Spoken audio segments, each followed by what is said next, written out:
52वां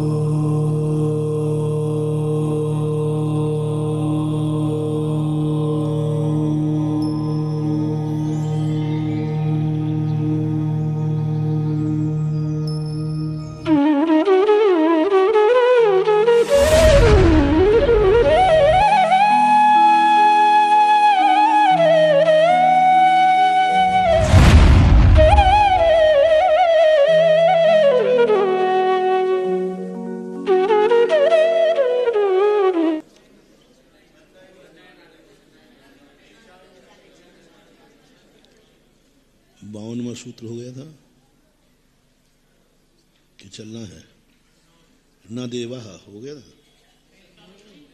49 number का हुआ। 50 हो गया था।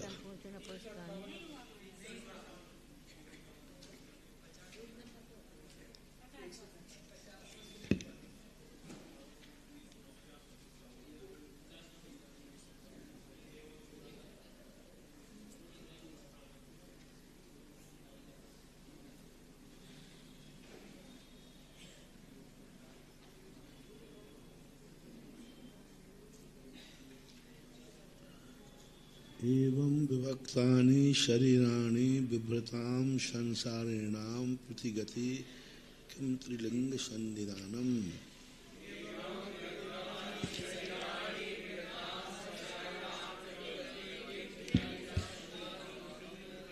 इस प्रकार के शरीर का विभाजन करने पर शरीराणि बिभ्रतां संसारिणाम संसारियों के जो शरीर की प्राप्ति की बात कही है उनकी प्रतिगति किम त्रिलिंगम सन्निधानम, क्या उनको तीनों लिंगों का सन्निधान होता है। उत लिंग नियम कश्चित अस्थिति, या कोई नियम होता है, ऐसा पूछने पर कहते हैं नारक सम्मूर्छनो नपुंसकानि। नारक सम्मूर्छनो नपुंसकानि।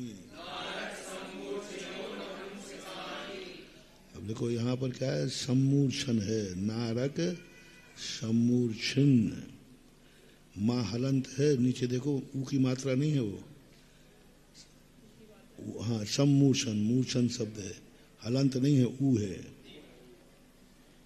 हाँ नीचे ऊ है। सम्मूर्छनो हो, सम्मूर्छना। हाँ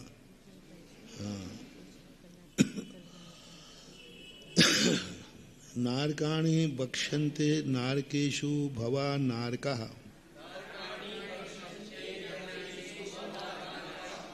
नारकाणि बक्ष्यन्ते, नारकियों को कहते हैं। नारकेषु भवा नारकः, नरकों में जो होते हैं वे नारक कहलाते। सम्मूर्छना समूर्छा सा येषाम् अस्ति ते सम्मूर्छना।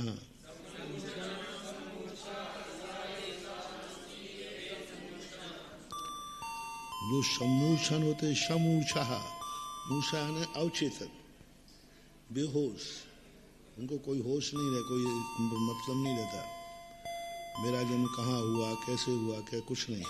ये शाम अस्थि, जो समूर्छित होते हैं वह ये शाम जिनके है अस्थि ते सम्मूर्छना कहलाते हैं।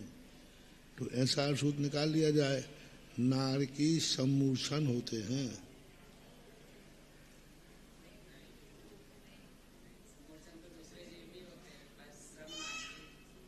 अब इससे भेद कैसे करोगे। नारक सम्मूर्छना,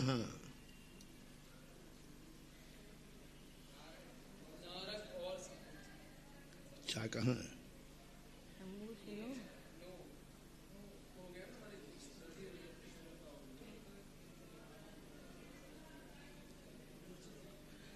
नारक सम्मूर्छना,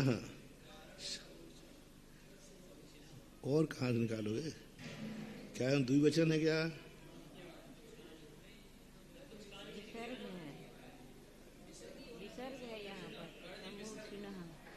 उससे क्या होगा।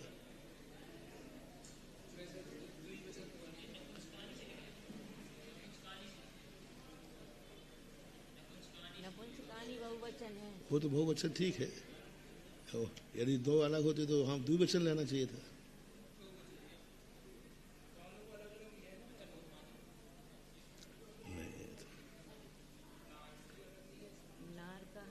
कैसे जाना तुमने बताओ, सूत्र से बताओ। चा नहीं लगाया और आ नहीं लगाया, कुछ तो नहीं लगाया, अब निकालो यहाँ पर। और नपुंसकानी शब्द जो है वह उससे बहुवचन है, वो तो बहुत जीवों की अपेक्षा है, बहुत गति की अपेक्षा नहीं है।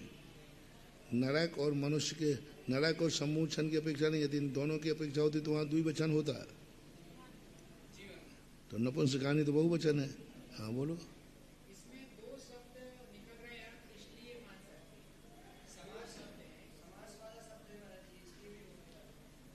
समास वाला रहे तो हम तत्पुरुष समास करेंगे। नहीं, गंध समास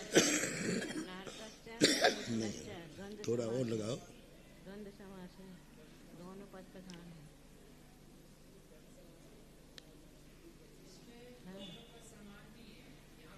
दोनों पद समान है, विभक्ति कौन सी लगाई है? कर्ता की। तो नारक और सम्मोचन, क्योंकि दोनों पद बराबर हैं, क्योंकि दोनों की विभक्ति एक रूप एक कर दिया उन्होंने। नारक सम्मोचना,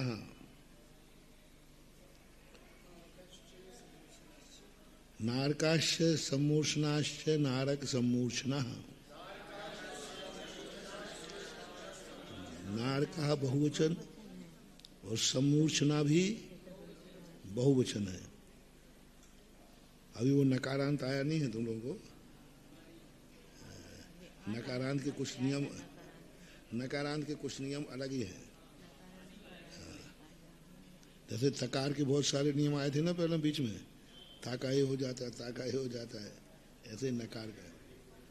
चारित्र मोह विकल्प नो कसाय भेदस्य नपुंसक भेदस्य अशुभ नामनः चोदयान्नः स्त्रियो न पुंमांसेति नपुंसकानि भवन्ति।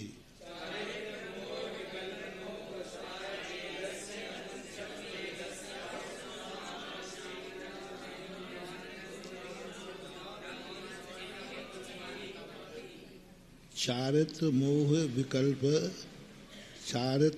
विकल्प नो कसाय भेदस्य है। चारित्र मोहिनी कर्म के भेदों में नौ कसाय के भेद हैं, उनमें नपुंसक भेद आता है। चारित्र मोहिनी है और नौ कसाय है, उसमें एक नपुंसक भेद आएगा कि नहीं? हाँ, वेद से अशुभ नामना, और वो शुभ है कि अशुभ है? अशुभ है। चा उदयात, क्या लेना? अशुभ नामना चा उदयात न स्त्रियो नपुंसः। उस नपुंसक वेद कर्म के उदय से न वह स्त्री है और न वह इति नपुंसकानि भवन्ति, वह नपुंसक होता है। नारक सम्मूर्छो नपुंसकान एवेति। नारक और सम्मूर्छन नपुंसक ही होते हैं, ऐसा नियम है। तत्र ही स्त्री पुंस विषय मनोज्ञ शब्द गंध रूप रस स्पर्श संबंध निमित्तः स्वल्पापि सुख मात्रा नास्ति।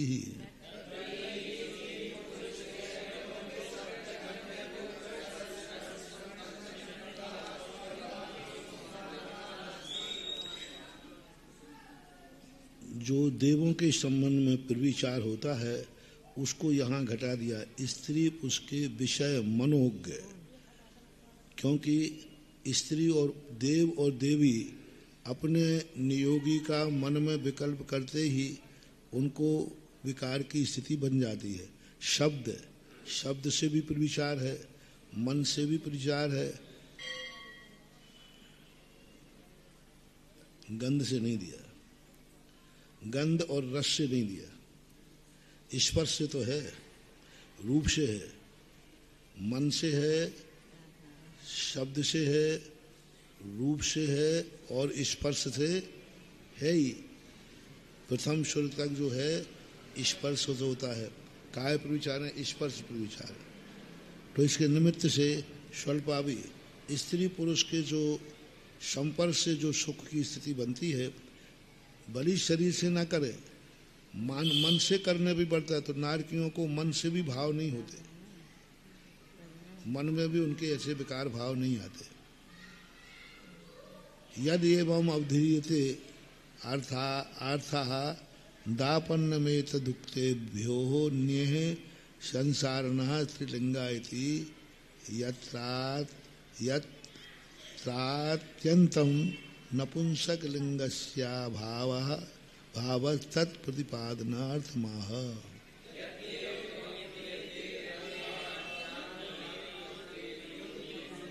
बहुवचन है।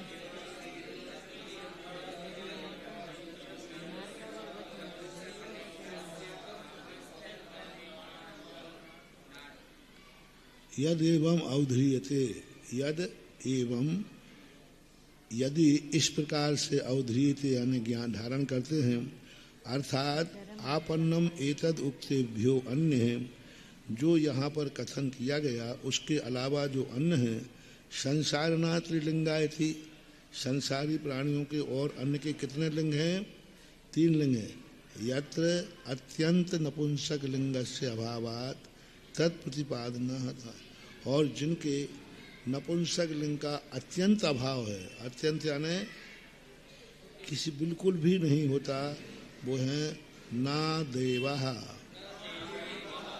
अब यहाँ पर देखो ऐ की मात्रा लगी है,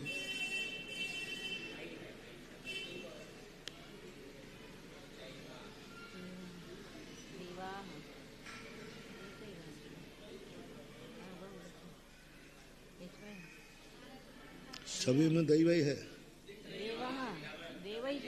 आई स दैवा उसे स देवा चार में ऐसे आता है। सही है, ये भी समूचन भी बहुवचन है। पुरानी पृथ्वी में देवा शब्द है और टीकाकार भी देवई शब्द स्वीकार कर रहे हैं।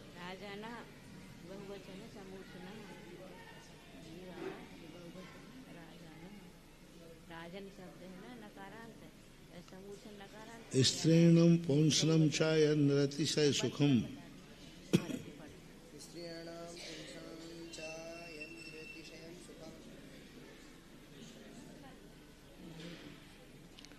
शुभ गति नामोदय अपेक्षा तद्देवा अनुभवन्ति न तेषु नपुंसकानि।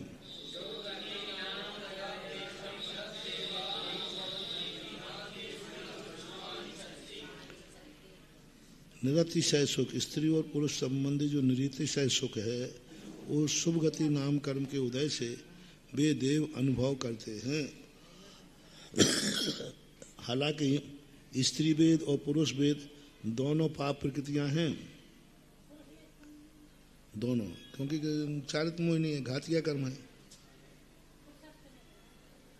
हाँ, लेकिन उसको प्रशस्ति कहते हैं क्योंकि देवगति नाम कर्म के उदय से, मनुष्य गति नाम कर्म के उदय से, मनुष्य गति के साथ पुरुष वेद है, देवगति के साथ स्त्री वेद है, इस अपेक्षा से। बाकी ये अब स्वयं में तो घातिया कर्म है ना।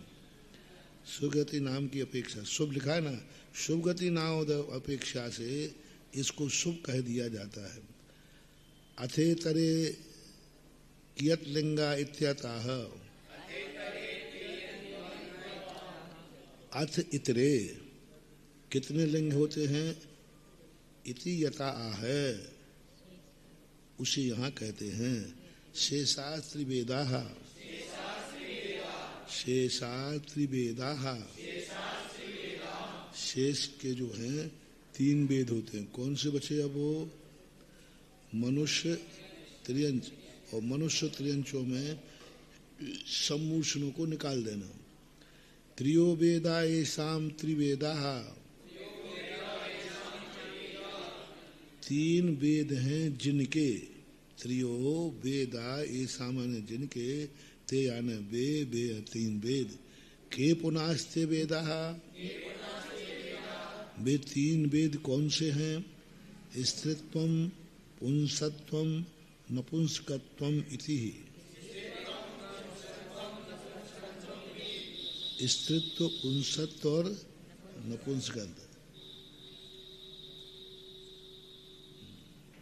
बहुत अच्छी बात है। स्त्री वेद कहेंगे तो किसे कहेंगे? ये त्वा प्रत्यय क्यों लगा रहे हैं यहाँ? भाव वेद की अपेक्षा, द्रव्य वेद की अपेक्षा, द्रव्य ने कर्म की। जब कर्म में कहेंगे तो स्त्री वेदत्व का उदय नहीं कहेंगे, स्त्री वेद का उदय।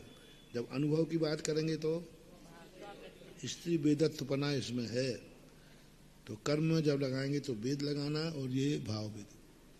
कथम तेषाम सिद्धि विद्यते इति वेदाः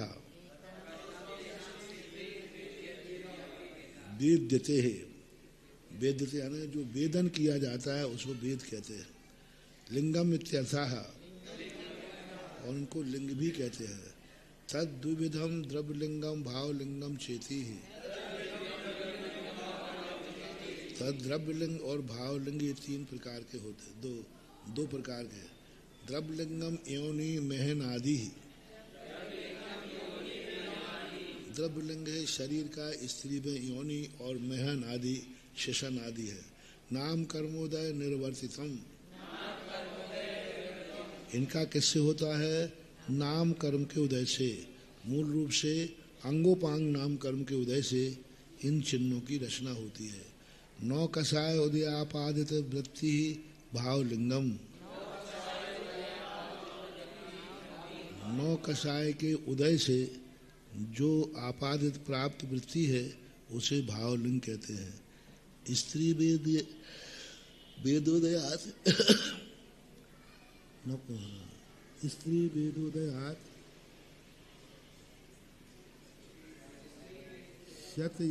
शतयायस्याम गर्भिति श्री।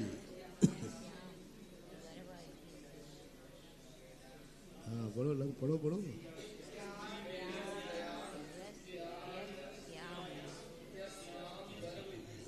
करो संधि करो तो जान, देखो कितनी कठिन संधि है। देखो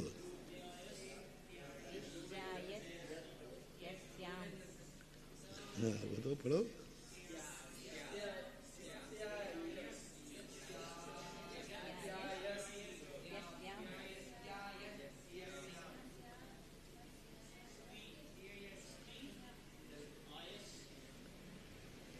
इस्त्यायः त्यस्याम।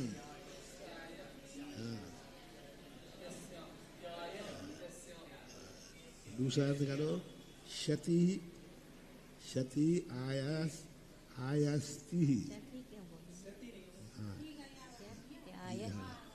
सात तक लाना है। तो क्या है? याम विभक्ति लगाई ना, कौन सी विभक्ति लगाओगे बोलो?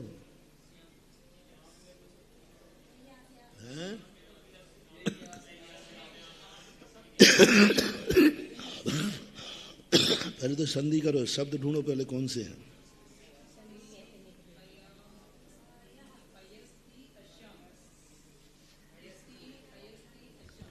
क्या क्या?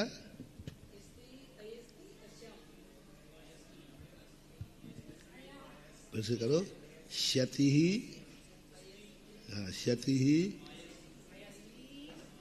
क्षति ही। क्षति यदि है तो क्या बनाओगे फिर?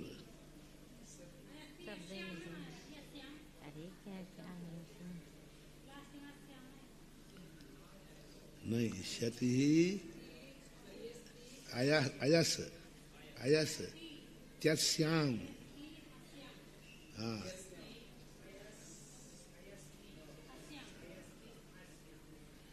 जिसके सहारे से रुकता है। क्षति क्षति वेद उदय होने पर, होने से अयः आकर के त्यस्याम स्थिर होता है। उसको क्या स्थिर होता है? गर्भ, उसे गर्भ कहते हैं। आकर के मतलब कहीं से जीव आकर के जहाँ पर रुकता है उसे गर्भ कहते हैं। अब नीचे देख लो इन्होंने क्या लिया है।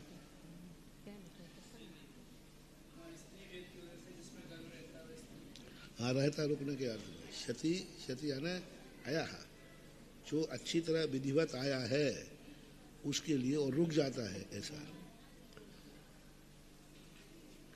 पुम वेद, हाँ तो वेदुत्यास्यति अयस तस्याम तस्याम गर्भा। वेद के उदय से आकर के जिनके रुकता है, ऐसा यस्या न जिनके, यस्याम जिनके रुकता है। कौन सी व्यक्ति बनेंगे ये याम?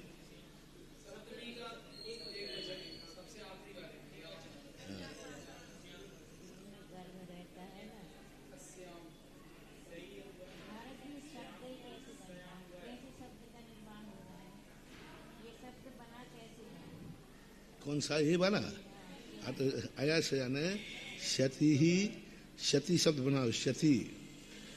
हाँ, या फिर बनेगा सीधी बात, इसका अर्थ है आकर के रुकना, आकर के जिसमें रुकता है, जिसमें आकर रुकता है।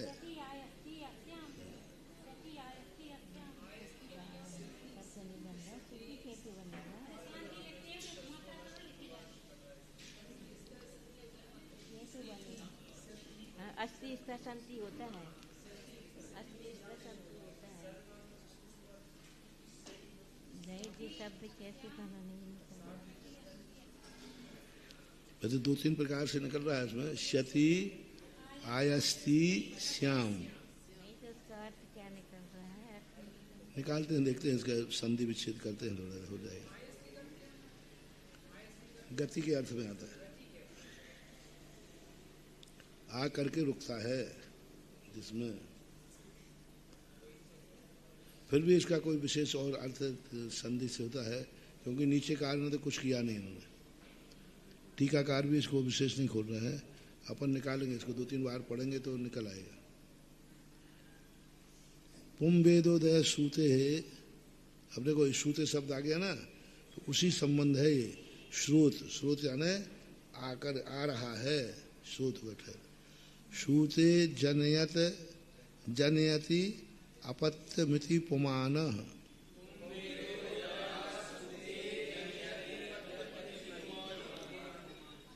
जिस वेद के उदय से जो सूते, सूते यानी प्रसूते, प्रसूत का होते ना, सूते यानी जन्म देता है।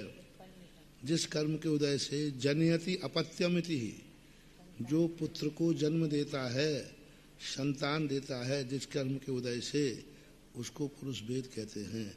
हालांकि ये परिभाषा बहुत व्यवहारिक परिभाषा बना दी इन्होंने, सूक्ष्म परिभाषा नहीं है, क्योंकि इन वेदों के उदय से जरूर नहीं कि ये प्रक्रिया होती ही हो, ऐसा कोई नियम नहीं है। नपुंसक वेदोदयात, हालांकि इनकी परिभाषा इसलिए है, भले वो किसी के गर्भ की गड़बड़ी से संतान नहीं होती है, लेकिन उनका स्त्री वेद का उदय तो है ही।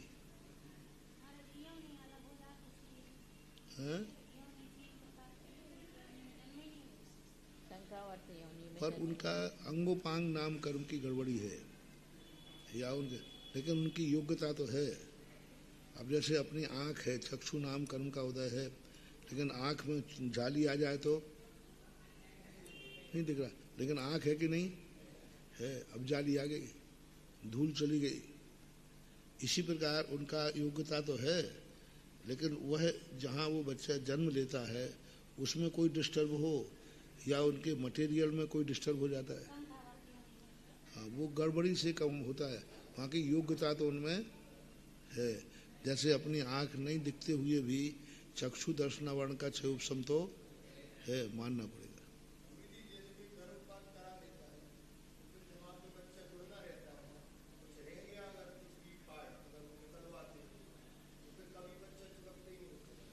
वो तो कहीं ना कहीं से कोई विकृति हो ही जाती। कोई भी चीज को अपन बार बार छेड़ेंगे क्योंकि गर्भपात में सबसे बड़ी चीज है, उसने माता की सारी नसों से अपना संबंध जोड़ लिया। जैसे आप लोग डॉक्टर में करते ना, सारी नसें जोड़ दी, अब वो उसको अपने आप खींचना और खींच के फेंकना, तो उसने सारी नसें तो अपनी जोड़ दी, सिस्टम तो बना लिया। अब तुम उसको कच्चा काट रहे हो, जैसे कच्चा फोड़ा अपन फोड़ देते हैं तो कोई ना कोई नुकसान होता है कि नहीं। ऐसे ही गर्भपात में उसकी सारी नसों को आपने काट दिया और उसमें कोई ना कोई पार्ट रुक गया तो खत्म हो जाता है, और ना भी रुके तो वो जो नसें जुड़ने वाली नसें हैं वे डिस्टर्ब हो जाएंगी, वे दोबारा फिर अपना संपर्क नहीं बनाएंगे।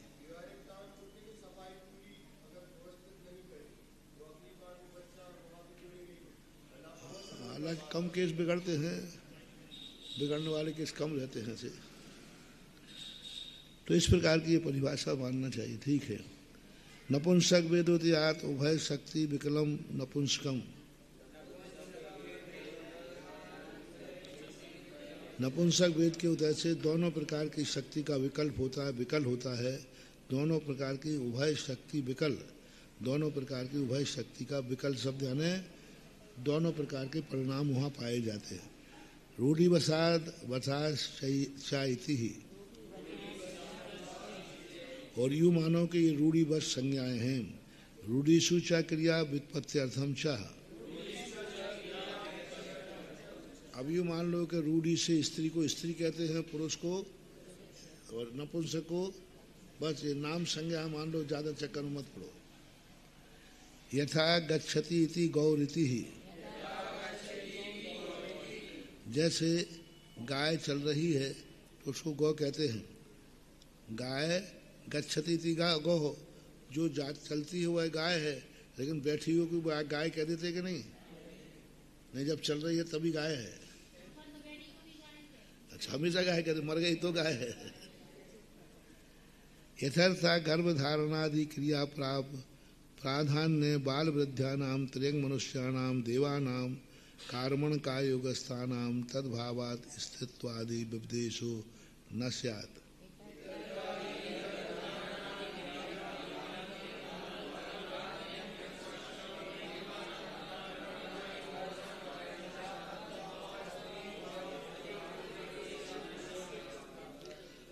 अब जो ऊपर परिभाषा बनाई है ये कितनी छोटी परिभाषा है, क्योंकि सारे देव और देवियों में जब उन्होंने स्त्री की परिभाषा बनाई गर्भ धारण करने की जो योग्यता है, पर देवियों में पुरुष में दोनों परिभाषा घटित नहीं होंगी, इसलिए उनको कहना पड़ा। इसलिए उनको आया कोई प्रश्न उठाएगा कि ये परिभाषा कौन से दोष से युक्त है? अव्याप्ति। अव्याप्ति किसे कहते हैं? अपने ही लक्ष्य में एक देश पाया जाना अव्याप्ति, और अतिव्याप्ति तो ये कौन सा है? हाँ, क्योंकि सभी स्त्रियों में नहीं पाया जा रहा है, देवियों में नहीं पाया जा रहा अव्याप्ति।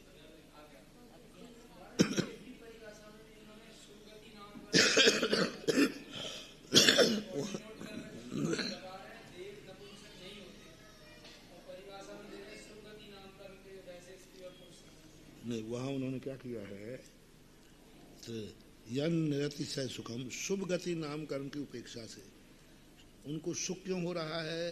क्योंकि शुभ नाम गति कर्म का उदय है, इसलिए देख नपुंसक नहीं होते। क्यों नहीं होते? नहीं, शुभ नाम कर्म का उदय है ना उनका। शरीर जो है उस जो चाहिए वो है। नपुंसक कोई चाहता है क्या? नहीं चाहता। नपुंसक जो बन गए हैं उनको कोई सुख है क्या? नहीं है। स्त्री पुरुष तो अपने आप को सुख महसूस करते हैं। तो वेद को शुभ नहीं कहा, ये वेद उनको शुभ क्यों लग रहे हैं? शुभ नाम कर्म के उदय से। ऊंट को नीम मीठी लगती है तो उसका शुभ नाम कर्म की अशुभ नाम कर्म? मीठी अच्छी लग रही है, वो नीम ही नीम खाता है, और अपन को वो कड़वी लगती है। अब उसको नीम इतनी अच्छी लगती है कि वो नीम को ही सबसे पहले खाएगा।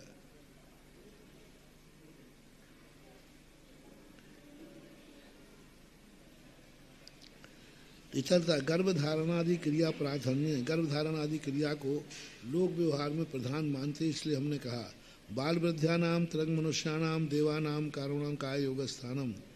बाल वृद्धों के, त्रियंग मनुष्यों के, देवों के कार्मण कायुग के स्थान का तद्भावात स्थित्वादि कार्मण काय योग स्थानम च कार्मण कायुग के तद अभावात उसके अभाव होने से स्त्र। अच्छा अच्छा, ये आदि का भाव है। सबके आपने चर्चा कर दी, यानी देवों के, औदारिक के, वैक्रियक के, इन सब के वेद की चर्चा कर दी। अब इनके कार्मण कायोग के साथ आप क्यों नहीं हटा रहे हैं? तो क्योंकि वहाँ पर कार्मण में किसी प्रकार के स्थित्व आदि का विदेश नहीं है, क्योंकि वहाँ कार्मण का योग है, कर्म का उदय है, लेकिन नो कर्म की उदय नहीं है। अब कौन सा शरीर रह गया जिसके वेद का उदय नहीं है? कर्म। आहार के यदि ऐसा ना माना जाए तो पुरुष वेद वाले के ही आहारक होता है, स्त्री वेद वाले को आहारक पुतला नहीं निकलता है। इसलिए जो उनका वेद का उदय है वही आहारक का उदय माना जाएगा। तो औदारिक शरीर कितने वेद वाला है? 3 वेद वाला। वैक्रियक शरीर 2 वेद, नारकी शरीर 1। ऐसा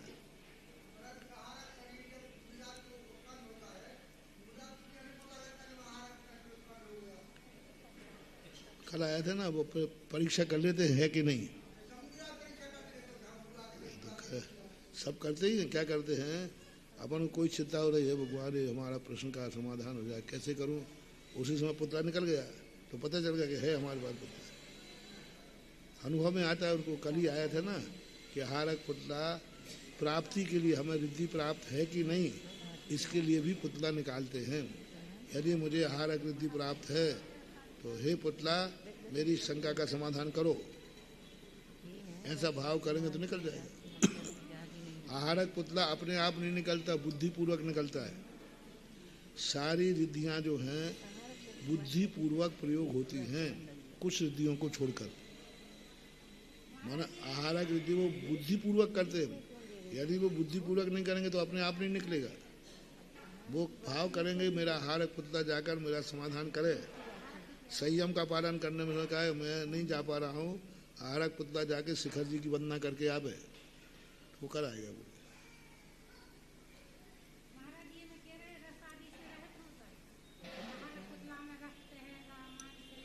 कुधातु नहीं, शब्द कुधातु नहीं। हड्डी, चमड़ी, मांस, सप्त धातुओं से रहित होता है। पर्याप्तियां पूरी हैं उनकी, 6 पर्याप्तियों वाला होता है। जैसे 6 पर्याप्ति वाला देवों का शरीर होता है ना, लेकिन उनमें हाड़, मांस, रस आदि नहीं होते, ऐसा ही इनमें भी नहीं होता। लेकिन है पुतला तो है, वेद का उदय तो है। वेद ये नहीं का मानो ना जो। और गति कौन, अब गति कौन सी उदय है उसकी? आयु कौन सी है? मनुष्य आयु। तो सब इसकी मानी जाएगी। तो उसका आयु बंद अलग से थोड़ी होता है, वो तो रिद्धि। इसलिए रिद्धि, इसलिए तो रिद्धि गई। उसके आयु बंद अलग से थोड़ी होगा कि उसका आयु बंद करेगा, कितने समय तक रहना है। शुक्ल धवल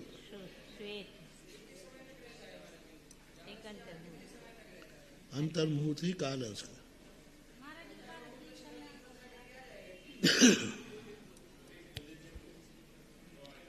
हुआ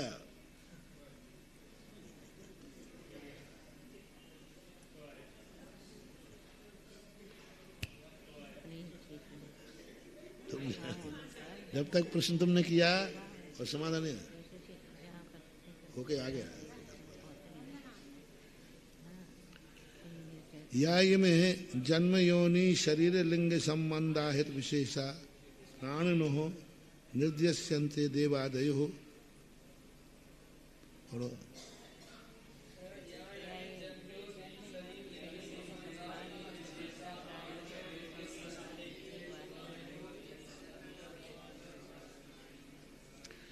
यह यानी जो, इमे यानी जो, ये में यानी वे नहीं, ये जो ये जन्म योनि शरीर लिंग संबंधा आहित विशेषा, जन्म से, योनि, शरीर, लिंग से, संबंध से जो आहत हैं, आहत यानी घिरे हुए, ग्रहण किया हो, आहत यानी ग्रहण, आहत विशेषा प्राणिनो निर्देशन्ते, जो प्राणियों का निर्देश करते हैं, देवादयो विचित्र धर्माधर्म वशीकृता शतश्रीषु गतिषु शरीराणि धारयन्ते ते किम यथा कालम उपभोक्तायुषो मूर्तयन्त्याः मूर्तन्त्या अंतराणि आयस्कन्दति उता यथा कालमपीत्यते आह।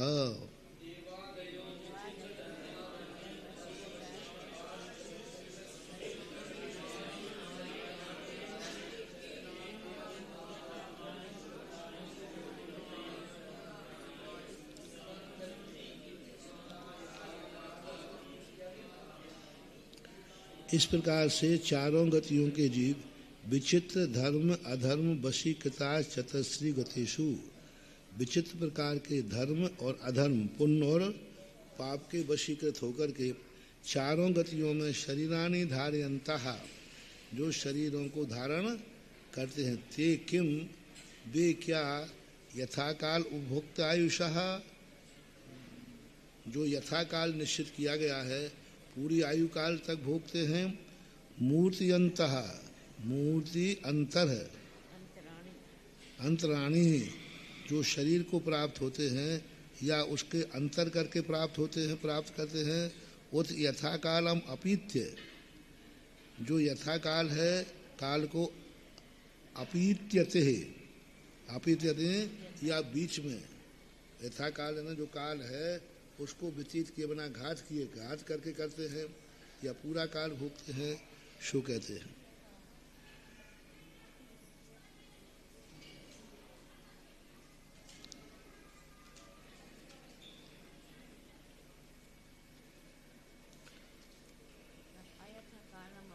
अपीत्यतः अपी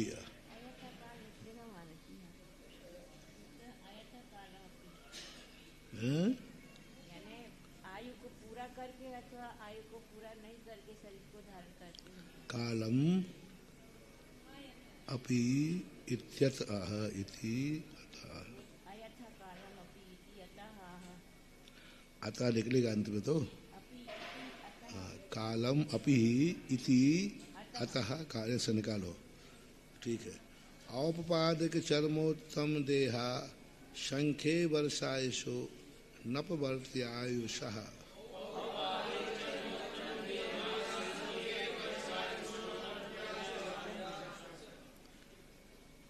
औपपादिक चर्मोत्तम, चर्मोत्तम ही तक लेना, हलंत नहीं है, चर्मोत्तम देहा शंखे वर्षायशो नपवर्त, नपवर्त यायुषः, यायुषः, लोग यहाँ क्या कहते हैं, नववर्त्य आयुषः, नहीं ऐसा नहीं पढ़ना, नपवर्त्या, वर्त्या तक नहीं पढ़ना, क्योंकि उधर का आ बना है ना, हाँ, आयुषः, नपवर्त ता तक लेना, बस नपवर्त और रेप भी ले लेना, तो रेप कहाँ आएगी, ताकि नपवर्त, वर्त, नपवर्त, नपवर्त यायुषः, नपवर्त यायुषः है, ताकि ताकि पहले बाकी बाद, नपवर्त, वर्त, वर्त, औपपादिक चर्मोत्तम देहा संखे वर्षायुषो नपवर्त यायुषः, यायुषः, यायुषः, देखो उंगली रख के पढ़ो,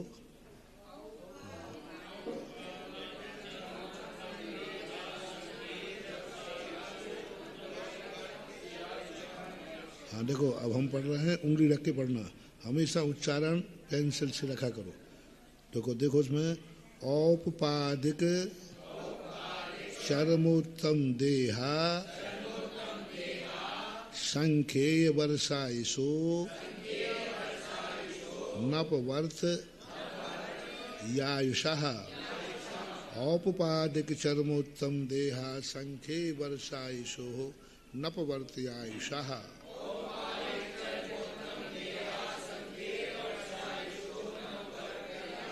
नववर्त यायुषः, यायुषा, यायुषा का ध्यान रखना है क्योंकि अक्षर का मुंह में क्या बैठा है, नववर्त यायुषा, ये बैठा हुआ है मुंह में, ये बैठा हुआ है। औपादिक चरमोत्तम देहा संख्ये वर्ष नववर्त यायुषा, पर है वो यायुषा। तो इस प्रकार औपपादिक चरमोत्तम देह वाले और असंख्य वर्ष आयु, असंख्य वर्ष वाले जो आयुष वाले हैं, ये अनपवर्तक, अनपवर्त का क्या है, अनपवर्ती, अनपवर्ती यानी जो खंडित नहीं की जा रही। औपपादिक व्याख्याता देवनारका इति ही, उपपाद से जो उत्पन्न होते हैं वे औपपादिक कहलाते हैं। देवनारका इति ही, देव और नारके, चरम शब्दो अंतवाची ही, उत्तम उत्कृष्टः। इस प्रकार से चरमोत्तम देहो येषाम चरमोत्तम देहा, चरम है उत्तम देह जिनकी, वे चरमोत्तम देहा कहलाते। परीत संसार तद जन्म निर्माणार हा इत्यर्थः।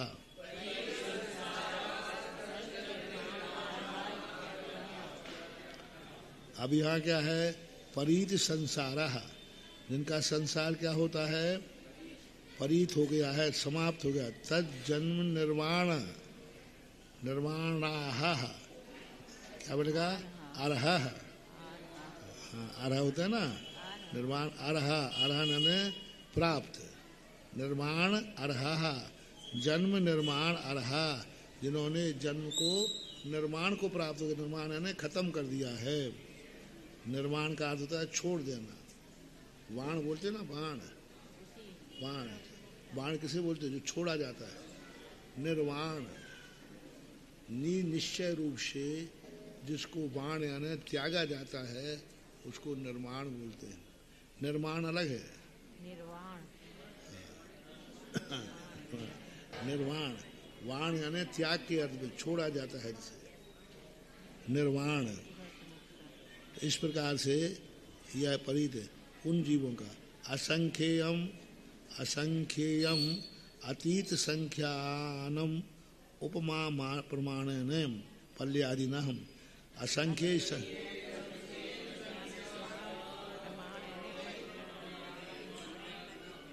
असंख्याम, संख्या, असंख्यम कैसे कहते हैं, अतीत संख्यानम, संख्या से जो अतीत से हैं उनके प्रमाण को उपमा प्रमाण कहते हैं।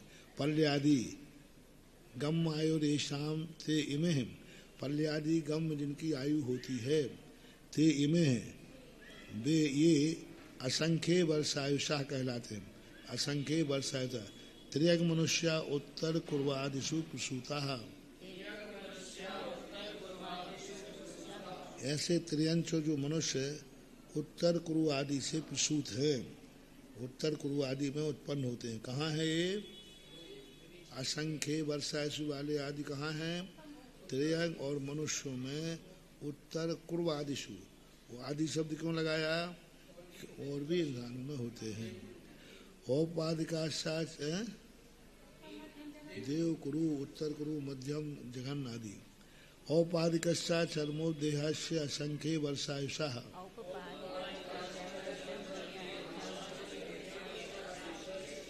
इस पर इसीलिए कहा औपादिक चर्मोत्तम देहा संख्य वर्षायुषा। औपादिक चर्मोत्तम देहस्य असंख्य वर्षायुषा।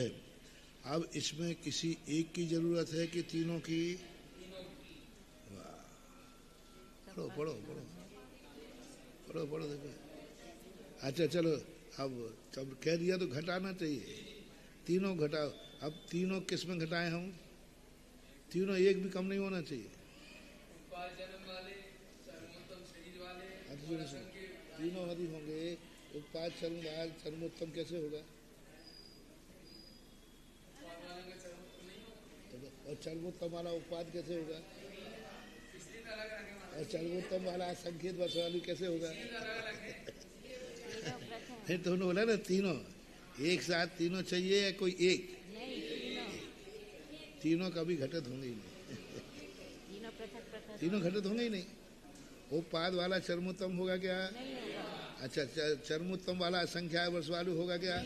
नहीं होगा, नहीं हो सकता। क्यों होगा? पूर्व कोटि से ज्यादा पूर्व को तो असंख्या थोड़ी होगी, संख्या और औपाधिक नहीं होगा। चरमोत्तम देह वाला नियम से गर्भज ही होगा। इसलिए तीनों में से कोई एक।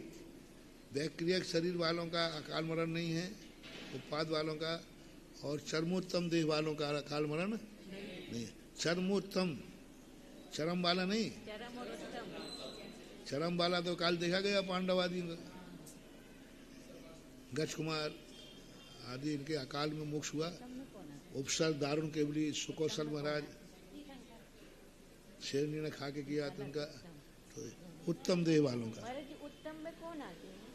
उत्तम में तीर्थंकर ही आएंगे, चक्रवर्ती अर्धचक्री नहीं नहीं, आएंगे। इन्होंने कहा कि चरम और उत्तम में भी होंगे तो उनका काल मरण नहीं होगा, लेकिन जो चरम है उनका भी हो जाएगा, जो उत्तम है उनका भी अकाल मरण होगा। अकेले अकेले चरमोत्तम वालों का नहीं होगा। नहीं, उनका तो नहीं होगा, लेकिन ये पृथक पृथक में जैसे आपने कहा ना अभी पांडवा शरीर जो थे लेकिन अकाल जो मरण उत्तम हो नहीं गया। था, उत्तम नहीं था। लेकिन उत्तम में कौन किसको तीर्थंकर, तीर्थंकर मात्र, और बाकी सबका अकाल मरण होता है। चक्रवर्ती का काल मरण होता है, अर्धचक्री का काल मरण होता है। ये पूरी आयु प्राप्त करें कोई नियम नहीं है ना। चरम में भी है तो अकाल मरण होता है। दशरथ का पुरुष उत्तम उत्तम है मान लीजिए, त्रिशत सलाह का उसको उत्तम मान लो तो भी होगा, लेकिन चरमोत्तम होना चाहिए। ऐसा बनाओ, ऐसा बोलो, ऐसा चरम है तो अकाल मरण होगा, जी और उत्तम होगा। उत्तम है तो अकाल मरण होगा, हाँ, चरमोत्तम है तो नहीं होगा। अब चरमोत्तम में कौन आएंगे? तीर्थंकर जी।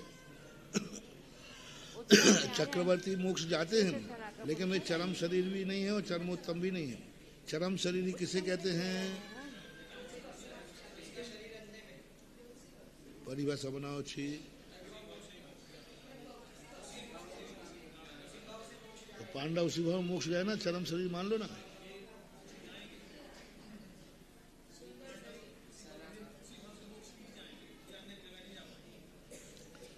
मोक्ष गए कि नहीं? सुकौशल मुनिराज मोक्ष गए कि नहीं? कि उनको चरम शरीर मान लें क्या? तो चरम किसको माने?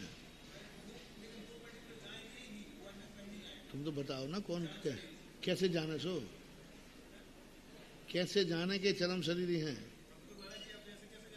है। अभी मैं बताऊंगा तो कह दो हाँ हाँ हाँ सही है, सही है। नकल साहब जो तो गए हैं। जिनका पूर्व भाव में पहले से निश्चित है उन्हीं को चरम शरीरी बोलते हैं।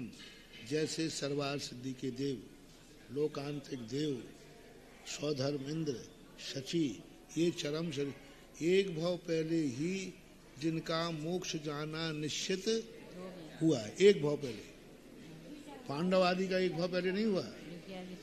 एक भाव पहले होता तो दो पांडव क्यों रुकते?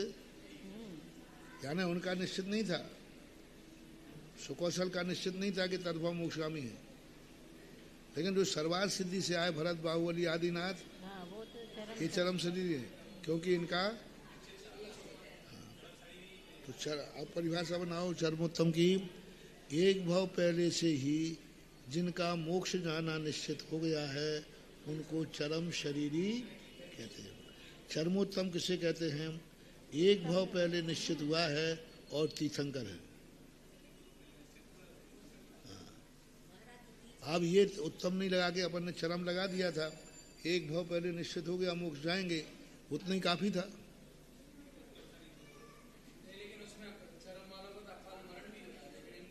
हाँ, चरम वालों का तो अकाल मरण होता है, लेकिन चरमोत्तम वाले का नहीं होगा। तो उत्तम अकेला विशेषण लगा देते, चरम नहीं लगाते। बोलो ना, उत्तम वाला होगा तो भी उसका मरण हो सकता है, जैसे त्रिशत सलाह का पुरुषों में उत्तम है, लेकिन चरमोत्तम होगा तो अब 63 सलाहकार पुरुषों में चरमोत्तम शरीर एक का ही होता है, चक्रवर्ती का नहीं है। उत्तम है नहीं, उत्तम नहीं, चरम उत्तम दोनों हो जाए तो हो जाएगा। उत्तम है लेकिन चरम नहीं है, चरम है लेकिन इसमें कौन आएंगे? जो चरम है लेकिन उत्तम नहीं, पांडव आदि। और चक्रवर्ती किसमें आएंगे? उत्तम है लेकिन चरम नहीं। चरम नहीं। तो चरम जो उत्तम वाले तीर्थंकर हैं उनका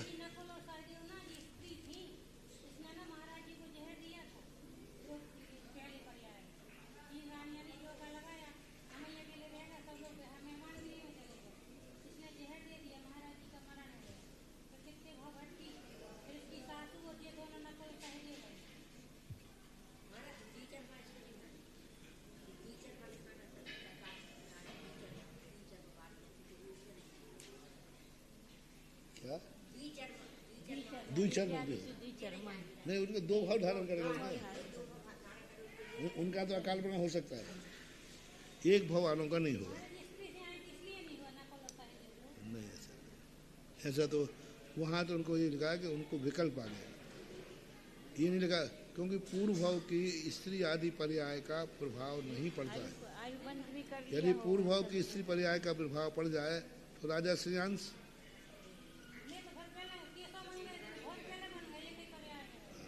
तो फिर भी पर्याय बदलने के बाद उसका कोई प्रभाव नहीं। महाराज जी आयु कर्म का बंद कर लिया था इसलिए नहीं गए क्या? ऐसा तो नहीं कह सकते उनका आयु कर्म का बंद हुआ। वहाँ ये नहीं किया कि आयु बंद गई थी इसलिए, क्योंकि आयु तो फिर चारों को बनना, छहों को, पांचों को बनना चाहिए। कैसे मारेंगे? आयु बंद हो गया होगा तो फिर छपकचानी नहीं चढ़ सकते ना। तो आयु बंद उन्होंने कब किया है? उसी समय किया है। नहीं तो उसी विकल्प के कारण उनको आयु बंद हुआ। उनका कहना है कि उनको विकल्प आ गया तो उनको उसी समय आयु बंद हो गया, विकल्प के समय फिर नहीं जाएंगे, क्या बात है। और उन्होंने ऐसा विकल्प नहीं किया, वो अति विशुद्धि में थे, अति विशुद्धि में होने पर उनका भी आयु मरण का काल आया, लेकिन उन्होंने बंद नहीं किया क्योंकि वो अति विशुद्धि में थे और ये अति विशुद्धि में नहीं थे, इसलिए आयु बंद हो गया। तो किया कब किया आयु बंद? नहीं, पहले से आयु बंद नहीं हुआ, पहले से आयु बंद का कोई उल्लेख नहीं मिलता। उसी समय उनको आयु बंद हुआ जिस समय वो विकल्प में थे, विशुद्धि में कमी आ गई, आयु बंद हो गया। और पांडवों, 3 पांडवों को अति विशुद्धि थी और अति विशुद्ध में आयु का बंद नहीं होता, वो छपे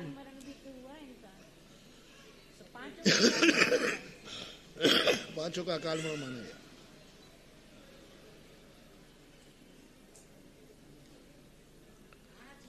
अकाल मरण बुरा नहीं है, अकाल मरण कोई बुरा नहीं होता। सभी साधु समाधि में अकाल मरण की संभावना ज्यादा है, अकाल मरण का बुरा नहीं है। अकाल मरण बुरा हो जाए तो उपसर्ग के द्वारा मुनि महाराज मरते हैं तो उनकी तो दुर्गति हो जाए, अकाल मरण तो उनका कोई अशुभ नहीं।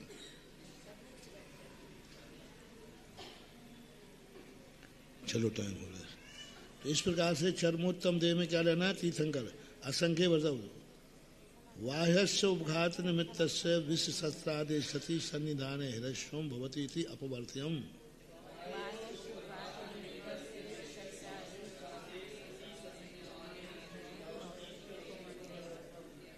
बाह्यस्य योपघात निमित्त, बाह्य के उपघात के निमित्त मिलने पर, कैसा? विश्व शस्त्रादि के सन्निधान होने पर हृष्यम आयु खत्म हो जाती है, उसको अपवर्त बोलते हैं।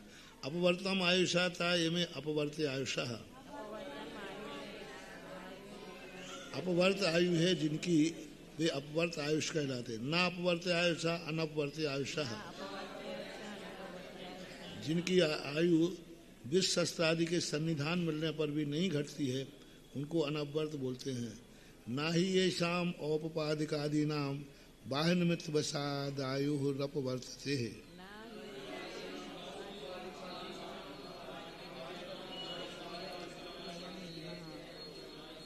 जो औपादिक आदि, औपादिक चरमोत्तम आदि जो हैं, इनके बाह्य निमित्त मिलने पर भी इनकी आयु का अपवर्तन नहीं। इति अयम निमित्तः नियमः, इस प्रकार यह नियम है। इतरेषाम अनियमः, इतरेषाम अनियमः, अन्य के ऐसा नियम नहीं है।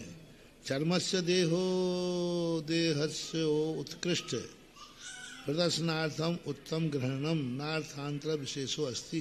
धर्मस्य देहस्य उत्कृष्ट प्रदर्शनार्थम उत्तम ग्रहणम नार्थांतर विशेषो अस्ति। पूज्यपाद स्वामी ने अपन ने जितनी चर्चा की इस सब पर पानी फेर दिया। उन्होंने कहा आप ये तीर्थंकर मीथंकर के चक्कर में मत पड़ो। चरम देहस्य उत्कृष्टा, चरम देह उत्कृष्ट कहलाता है, इसलिए चरमोत्तम लगाया। चरम शब्द ही उत्तम है। सब में एक दर्शन कहते ना, तो चरम को ही विशेषण लगा दी। चरम यानी उत्तम श्रेष्ठ नहीं, उन्होंने और कोई विशेषता मत है, उन्होंने दृष्टि लगा रहे ना, और तुम ज्यादा दिमाग मत लगाओ। चरमोत्तम, चरम ही है उत्कृष्टपना जिनका, तो वो है कोई विशेषो नास्ति। स्पष्ट लिख रहा है ना अर्थांतरम विशेषो अस्ति, कोई अर्थ प्रकट करने वाला विशेषता नहीं है। क्योंकि चरम देहा इति पाठा, एक चरम देह भी मिलता है, उत्तम शब्द नहीं है। तो यहाँ इनसे शब्द हो रहा है कि चक्रवर्ती आदि भी यदि चरमोत्तम देह वाले हैं तो मोक्ष जाएंगे। जिनका पूर्व भाव में से आयु का चरमपना निश्चित हो गया है, उनका भी अनवरत आयु होगी। जैसे भरत चक्रवर्ती चरम शरीरी थे कि नहीं, और चक्रवर्ती थे, तो जिन 63 साल का पुरुषों का पूर्व भाव से जिनका एक भाव निश्चित है, उनकी भी अकाल मरण नहीं होगा, पूरी आयु जी। ऐसा कोई जीव बताओ जिसको सर्वार सिद्धि से आया हो, लोकांतिक से आया हो, और उसमें यहाँ उपसर्ग के द्वारा अकाल मरण किया हो, ऐसा कोई उदाहरण ढूंढो। पांडव तो सर्वार सिद्धि से नहीं आए थे, ये तो गए हैं। भरत आया था तो भरत चक्रवर्ती बाहुबली, इनका अकाल में मरण हुआ नहीं है। अकाल में मरण नहीं हुआ, ये पूरी आयु जिए हैं। तो ये बात भी समझ में आती है कि 63 साल का पुरुषों में जिनका पूर्व में ही चरमपना निश्चित हो गया है और वो सला का पुरुष है, तो उनका भी एक वो अनवरत आयु वाले होंगे। ये अर्थ भी पूज्यपाद स्वामी के अनुसार लेना चाहिए।